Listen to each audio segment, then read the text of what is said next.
নমস্কার, আপনারা দেখছেন টিভি নিউজ। আমাদের সঙ্গে রয়েছে আমি সাথী। নজর রাখবো এই মুহূর্তের খবরের দিকে।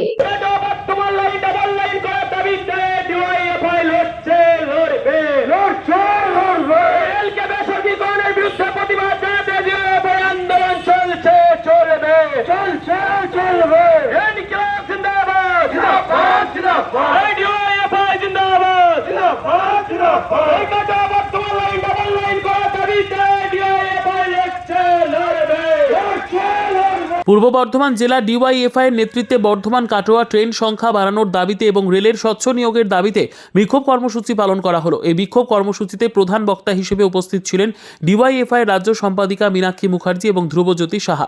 গত 29 জানুয়ারি মীনাক্ষী মুখার্জির নেতৃত্বে ভাতার সিপিআইএম পার্টি অফিস থেকে একটি পদযাত্রা শুরু হয় এবং সেই পদযাত্রা ভাতার রেল স্টেশনে পৌঁছয়। এই অবরোধ কর্মসূচিতে অংশগ্রহণ করেন সমস্ত ডিওয়াইএফআই এর কমরেডগণ। সমস্ত কমরেডবৃন্দ রেল লাইনের ওপরে বসে বিক্ষোভ দেখায়। দাবি ছিল বর্ধমান কাটোয়া ট্রেন সংখ্যা বাড়াতে হবে এবং রেলের রিক্রুটমেন্টকে স্বচ্ছ করতে হবে। বলুন, ওনারা বলেছেন 7 দিন সময় দিন। গত 9 মাস আগে একবার আন্দোলন হয়েছিল আমারুনে, সেখানে কোনো রেজাল্ট হয়নি।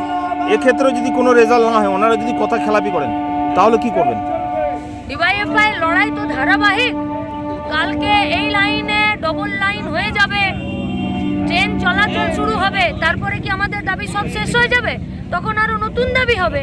আমাদের মূল দাবি হচ্ছে রেলকে বাঁচাতে হবে, শূন্যপদ পূরণ করতে হবে স্বচ্ছতার সাথে। রেলের বেসরকারীকরণ চলবে না, তার সাথে এই দাবি। ফলে আমাদের লড়াই ধারাবাহিক চলবে। আমরা চাইবো যখন প্রশাসনিক দপ্তরের আধিকারিক থেকে আমাদের সাথে কথা বলেছেন, ওনারা ওনাদের কথা রাখবেন, নইলে মানুষ মানুষের কথা রাখবে। সাধারণ মানুষের কাছে কেমন সাড়া পেলেন আজকে এই কর্মসূচি? মানুষ যদি না থাকতো আমরা 1 ঘন্টা এই রেল অবরোধ করে রাখতে পারতাম না। এবং রেলের যারা কর্মী আছেন তাদেরও সহযোগিতা ছিল, অর্থাৎ রেলের কর্মী, সাধারণ মানুষ এবং আমাদের সংগঠন, এতে সবারই দাবি একটাই যে এখানে ডবল লাইন করতে হবে, ট্রেন বাড়াতে হবে, সেফটি সিকিউরিটি বাড়াতে হবে, শূন্য পদে নিয়োগ করতে হবে। রেল অবরোধ কর্মসূচিতে স্থানীয় এলাকাবাসীদের সমর্থন ছিল চোখে পড়ার মতো। এই বিক্ষোভ চরম মাত্রায় ওঠার পর রেল কর্তৃপক্ষ উপস্থিত হন এবং প্রতিশ্রুতি দেন যে আগামী 7 দিনের মধ্যে কর্মপ্রক্রিয়া শুরু হবে এবং তার বাস্তবায়ন করা হবে।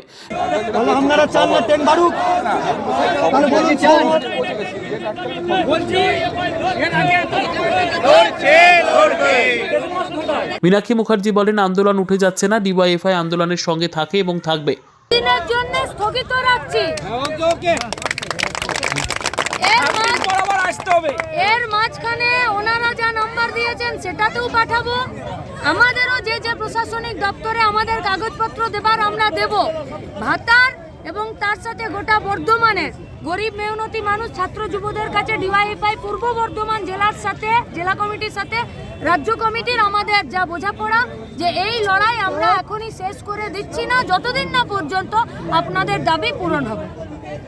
ভাতার থেকে সঞ্জয় মণ্ডলের report, PB news. Andaman township project ফ্ল্যাটের থেকেও সস্তায় এবার নিজের বাড়ি। প্লট করার জায়গা মাত্র 1,80,000 থেকে 3 লক্ষ টাকা কাঠা এবং সাথে সাথে নিজের নামে অগ্রিম রেজিস্ট্রি করে নিন। আরও বিশেষ আকর্ষণীয় থাকছে আপনাদের জন্য। রাস্তা থাকছে 12 থেকে 16 ফুট চওড়া, 24 ঘন্টা জল ও বিদ্যুৎ সরবরাহ, পরিকল্পিত ড্রেনেজ ব্যবস্থা ও নিরাপত্তার ব্যবস্থা থাকছে এবং আরও থাকছে স্কুল, একই ছাদের তলায় সর্বশিক্ষা, লেক পার্ক, খেলার মাঠ, সুইমিং পুল, হাসপাতাল, ব্যাংক, এটিএম, শপিং মল ইত্যাদি। আরও অনেক সুযোগ সুবিধা পাচ্ছেন। ঠিকানা মনে রাখবেন, বর্ধমান রেলওয়ে স্টেশন থেকে কাটোয়া রোড, দেওয়ানদিঘি থানা 500 মিটার, নবদ্বীপ রোড 200 মিটার। তবে আর দেরি কেন, আজই চলে আসুন। যোগাযোগ নম্বর 8912777955, এছাড়াও 7547903108।